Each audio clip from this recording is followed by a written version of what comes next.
I wonder if we could have a look at some particular curly questions that Christians might get asked that are inspired by Hume, in a sort of quick fire way.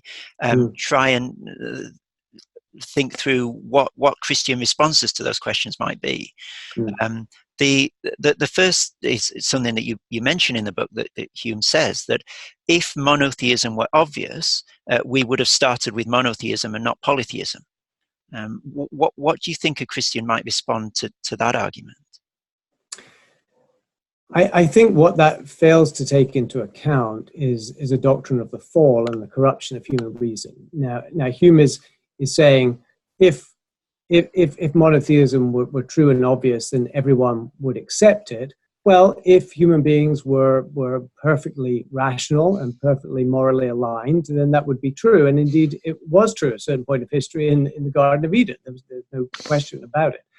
But once we add to that a recognition of the fallenness of not just human intellect, but the human will, and what Paul lays out in Romans about the suppression of truth in sin and substitution of created things for the Creator, we're broadening out the Christian narrative in a way that now Hume's claim no longer becomes obvious or even plausible. He's just not taking into account the full picture as Christians see things.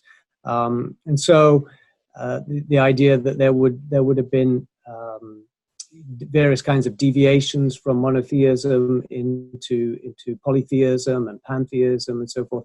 In fact, Hume's approach is particularly sort of parochial, in that he doesn't even take into account more Eastern perversions of biblical truth. But I think once you embrace the broader Christian narrative, you have a ready explanation and response to the claim that Hume makes there.